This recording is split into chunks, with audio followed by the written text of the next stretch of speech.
What's up YouTube, welcome back with me lagi Gin di channel Gin 28. So, jadi di video kali ini gue bakal ceritain alur cerita dari film Case 39. So Inggris bet ya. Film ini keluar pada tahun 2009 dan disutradarai oleh Christian Alvord. Maaf ya guys kalau misalnya salah baca. Bagaimana ya jadinya jika seorang anak kecil bisa membunuh tanpa menyentuh? Mau tahu kelanjutannya? Stay tune. Di channel Gin 28.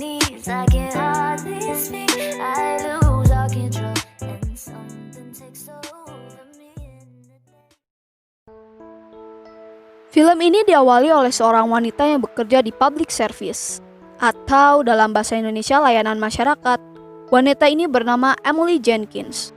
Wanita ini tinggal sendirian di rumahnya. Saat di tempatnya bekerja, dia memiliki 38 kasus yang belum terselesaikan. Hingga datang satu kasus lagi yang diberikan kepada Emily dari atasannya yang bernama Wayne. Jadi dia memiliki 39 kasus, seperti di judulnya ya guys. Tadinya dia akan mengerjakan kasus ini nanti, namun karena rasa penasaran, dia pun membuka dokumen kasus tersebut. Dan terdapat foto gadis kecil. Dia pun memperhatikannya dan mulai tertarik dengan kasus tersebut. Karena rasa penasaran dan ketertarikan Emily pun menyelidikinya. Keesokan harinya, Emily mendatangi rumah gadis tersebut. Saat dia sampai dan melihat rumahnya, dari depan ada seorang wanita yang memperhatikan Emily dari jendela. Saat Emily menatap pada wanita tersebut segera menutup gordennya. Rasa penasaran Emily pun semakin membara. Emily segera mengetuk pintu rumah gadis kecil itu, dan yang membuka pintu adalah wanita yang menatapnya di jendela tadi. Saat masuk, rumah tersebut terlihat normal, belum ada kejanggalan. Saat Emily melihat ke atas tangga, ada seorang gadis kecil. Sepertinya itu gadis yang ada di dalam foto. Gadis tersebut terlihat malu-malu. Emily pun menyuruhnya untuk turun, dan dia akan senang sekali berkenalan dengannya. Gadis tersebut pun turun, dan berkenalan dengan Emily. Gadis tersebut bernama Lily Sullivan. Emily dan orang tuanya pun mengobrol. Orang tua Lily tampak terlihat aneh, sekaligus menyeramkan. Dan Lily yang tampak ketakutan dengan mereka. Emily pun semakin penasaran dan curiga tentang keluarga ini.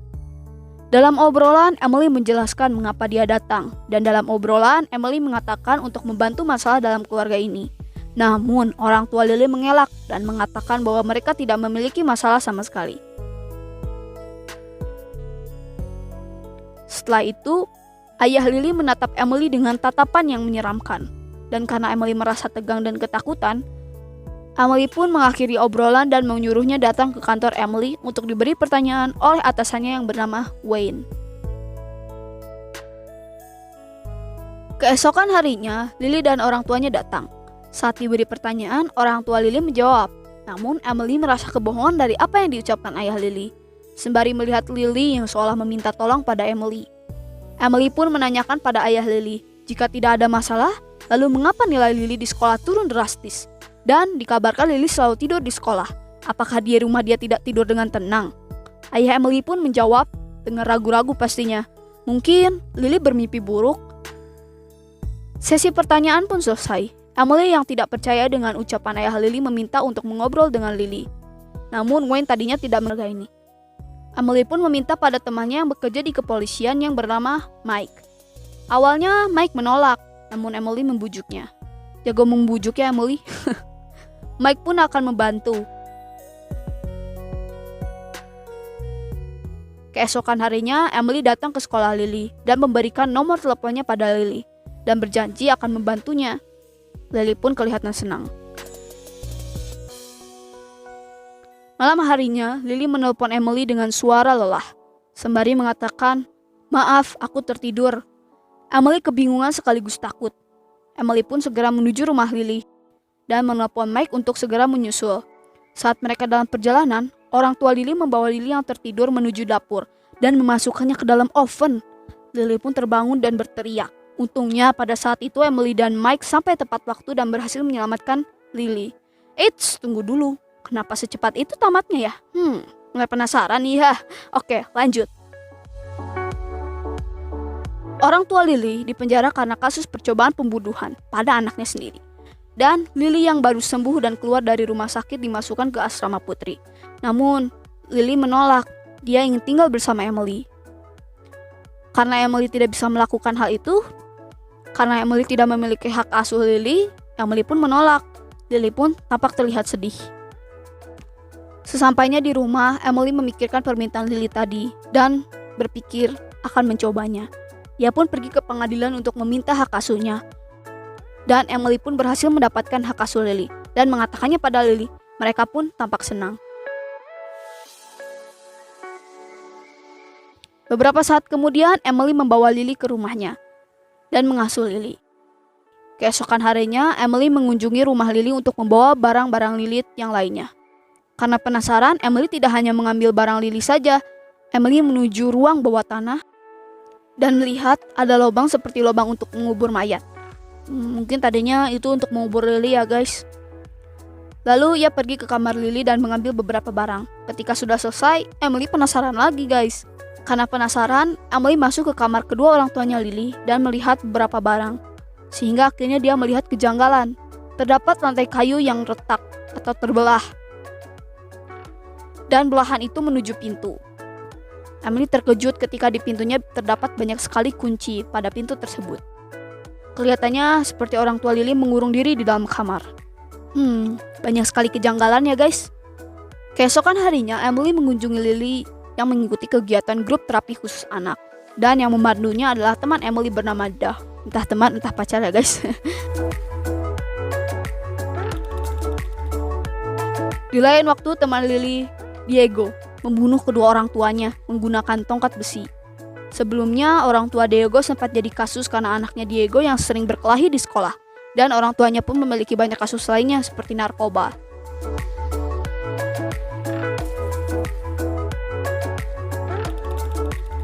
Emily tidak percaya anak 10 tahun melakukan hal itu.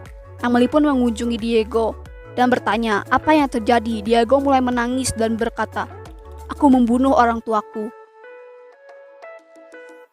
Sesampainya di rumah, Emily melihat Lily mengambil barang Emily berupa foto karena Lily ingin tahu tentang masa kecil Emily.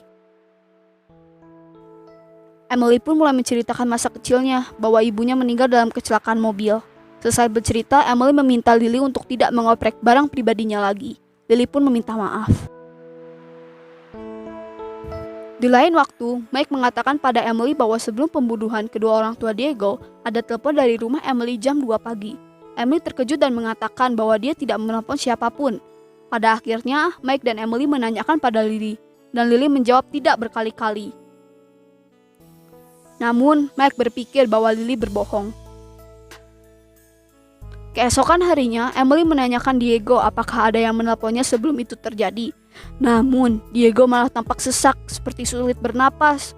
Emily pun menanyakan lain waktu.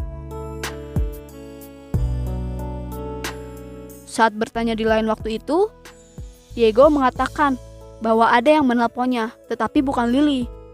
Suara itu terdengar seperti suara laki-laki. Emily pun semakin kebingungan. Emily pun semakin curiga pada Lily dan sekaligus semakin kebingungan.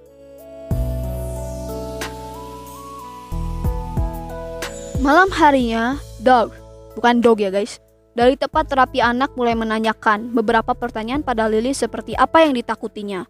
Dari semua pertanyaan, apa yang ditakuti, Lily menjawab tidak. Apakah Lily tidak ada yang ditakuti? Doug pun mulai kebingungan dan menanyakan pada Lily apa yang ditakutinya. Namun, Lily malah membalikan pertanyaan tersebut pada Doug. Doug pun kebingungan dan akhirnya dia pun bercerita bahwa dia pernah disengat lebah 1000 kali. Dan pada saat itu, dia pun ketakutan pada lebah. Setelah itu, Doug bertanya, "Giliranmu?" Lily menjawab bahwa dia takut pada dirinya sendiri karena selalu berpikiran buruk tentang orang-orang. Doug pun kebingungan dan bertanya, "Pada siapa?" Lily menjawab, "Dirimu." Lily pun mengambil kertas pertanyaan dan menanyakan pada Doug pertanyaan nomor 12. "Aku takut pada apa yang akan terjadi, benar atau tidak?" Doug yang kebingungan menjawab, "Tidak." Namun Lily mengelak, "Seharusnya kamu menjawab benar." Doug pun semakin tegang. Selesai sesi pertanyaan, Doug mengobrol dengan Emily bahwa dari semua anak yang dia tanyai, dia belum pernah merasa seperti ini. Emily menjawab, "Seperti apa?" "Terancam." Emily pun kebingungan. Di lain tempat di rumah Doug, Doug yang sedang membaca buku tiba-tiba menerima telepon tidak jelas. Doug pun menutup telepon tersebut dan melanjutkannya membaca buku. Namun tiba-tiba ada lebah yang masuk ke telinganya. Dia pun mengeluarkannya. Anehnya, lebah itu semakin banyak, geli banget. Dan pada akhirnya dia terjatuh dan mati. Namun anehnya, ternyata sedari tadi tidak ada lebah di tempat itu. Ngeri ya guys. Setelah selesai pulang dari pemakaman Doug, Emily begitu sedih. Emily pun mulai curiga pada Lily. Lily pun menanyakan pada Emily, "Apakah kamu menyalahkanku?" Emily dengan muka sedihnya, "Tidak, aku tidak menyalahkanmu." Di lain waktu, Emily berbicara pada Mike. Tidak mungkin Doug membunuh dirinya sendiri, namun Mike mengelak. Ya, itulah yang terjadi. Emily meminta Mike untuk melihat rekaman sebelum kematian Doug.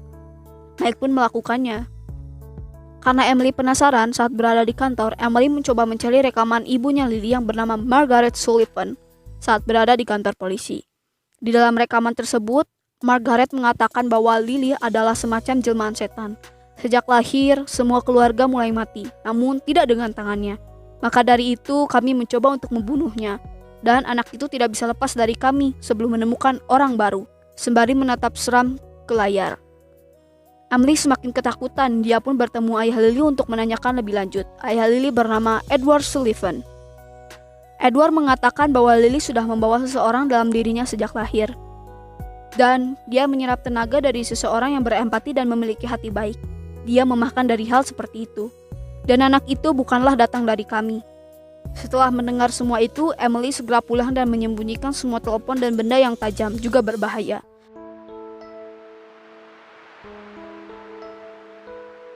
Namun dia berpikir dia akan mengambil satu pisau untuk berjaga-jaga. Ketika Lily pulang, dia bertanya, "Di mana telepon?" Emily menjawab, "Semua telepon tidak bisa digunakan karena rusak." Namun Lily bingung, dia melihat ke arah dapur dan mengatakan, "Wow, semua telepon rusak ya." Emily pun kebingungan dan sekaligus mengiyakan. Sepulang dari tempat terapi anak, Emily meminta Lily untuk tidak kembali ke sana karena takut akan semakin banyak korban jiwa.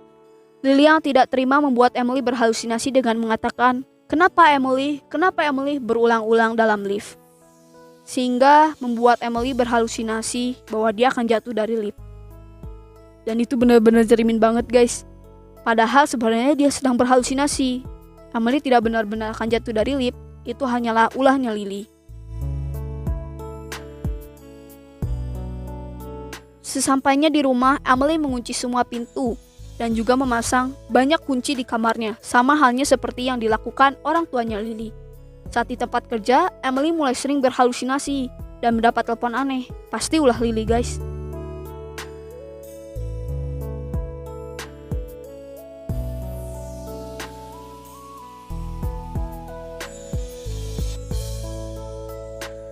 Sesampainya di rumah, Emily kesal pada Lily karena telah membuatnya berhalusinasi. Dia pun segera mengunci diri di kamar. Dan pada saat itu terjadi hujan deras. Lily pun ketakutan dan meminta masuk. Namun Emily mengabaikannya. Lily pun mulai kesal dan memukul pintu keras-keras hingga membuat Emily takut. Saat pukulan itu berhenti, tiba-tiba saja Emily mendengar suara di dalam lemari. Dia pun membuka lemari tersebut dan muncul makhluk yang menyeramkan. Padahal nyatanya dia sedang berhalusinasi. Dia pun berlari ke arah bis.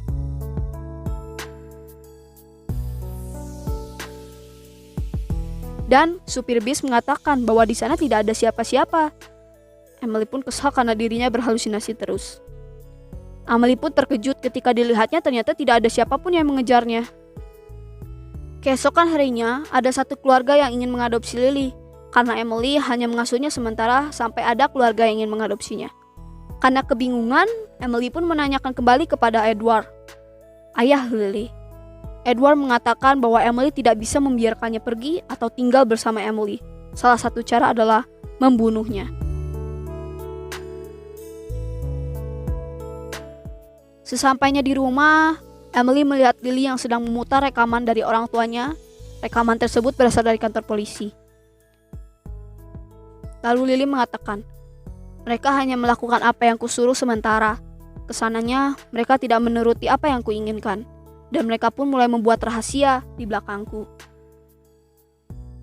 Pada saat Lily berkata seperti itu, rupanya ibu Lily, Margaret, selama ini dia merasa dirinya di oven. Kasihan banget. Dan ayah Lily, Edward, tiba-tiba melihat seseorang yang cara makannya sama persis dengan Lily. Mungkin itulah Lily juga ya guys. Edward pun membunuhnya. Pada saat penjaga ingin menangkap Edward malah terjatuh dan mati. Dia tertusuk oleh garpunya sendiri. Ngeri banget guys, sumpah. Keesokan harinya, Mike menelpon Emily untuk datang mendengar rekaman telepon yang ia temukan.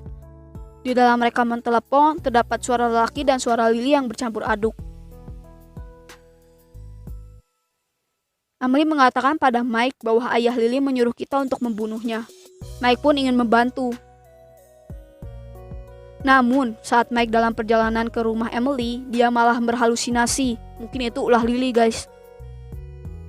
Dia melihat di belakangnya ada seekor anjing. Dia pun mulai menembak dirinya sendiri. Pada saat sampai di rumah, Emily melihat banyak berkas-berkasnya yang berceceran di lantai. Dan Emily pun mendengar suara aneh di kamarnya Lily. Ketika dilihat, ada telepon di bawah ranjangnya Lily. Dan telepon tersebut mengatakan bahwa Mike telah mati.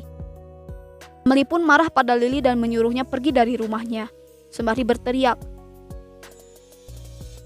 Namun tiba-tiba suara Lily berubah menjadi seorang laki-laki, dibarengi dengan wajahnya yang berubah menjadi monster, sembari mengatakan, "Jangan berteriak padaku, Emily." Emily pun segera berlari ke kamarnya karena ketakutan. Dan Lily meminta maaf sembari mendobrak pintu. "Emily, aku minta maaf," katanya begitu. Karena Emily mengabaikannya dan tidak membuka pintunya, Lily pun kesal. Lily pun mendobrak pintu kamar Emily hingga kunci pintunya rusak. Banyak sekali kunci pintu yang rusak. Emily bersembunyi di bawah ranjang. Lily pun masuk dengan halus. Dan dia pun melihat Emily ada di bawah ranjang. Dengan suara yang halus, Lily meminta untuk dibuatkan teh dan diberinya selimut.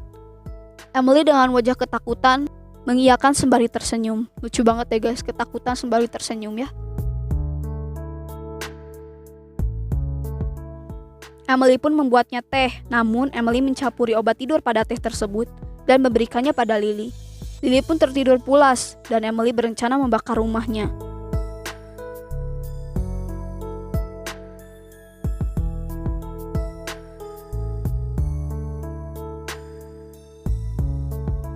Dan hanya membawa ikan miliknya.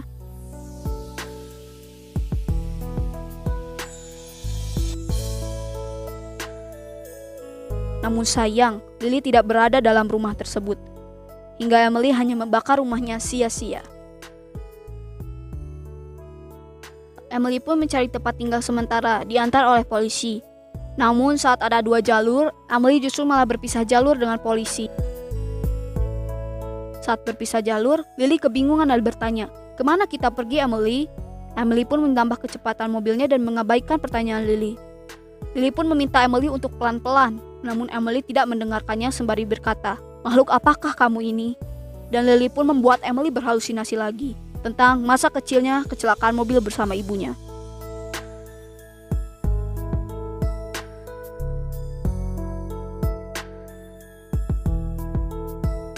Mobilnya pun mulai hilang kendali. Akankah Emily selamat guys? Mari kita lihat. Saat ada mobil truk di depannya, Emily mengatakan bahwa dia sedang berhalusinasi. Ini tidak nyata.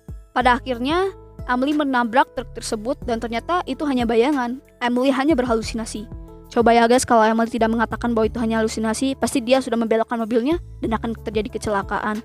Dan pasti Emily akan mati. Pasti tamatnya sad ending sih. Dan Lily pun terlihat ketakutan. Emily pun mengejek Lily, "Apakah kamu takut?" Emily pun menambah kecepatan mobilnya lagi dan membelokkannya ke arah danau hingga menjeburkannya.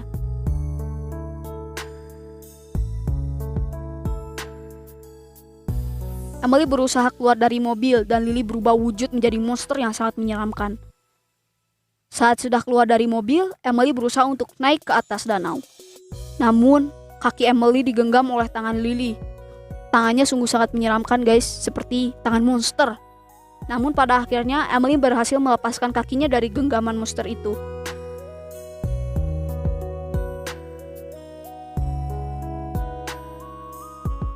Emily pun berhasil keluar dari danau tersebut. Lily pun sepertinya mati di dasar danau tersebut. Tamat ya guys filmnya. Nyeremin banget ya guys film ini. Sumpah tegang banget ya guys. Kalian wajib banget nonton film ini. Oke guys, mungkin segini aja untuk video gue menceritakan alur dari Case 39. Dan ya, mohon maaf banget kalau misalnya gue ada kesalahan pengucapan, kesalahan menjelaskan atau ada informasi yang salah. Kalian boleh komen di bawah. Mungkin segini aja untuk video kali ini. Jangan lupa klik like, share, komen, dan subscribe. Bye-bye.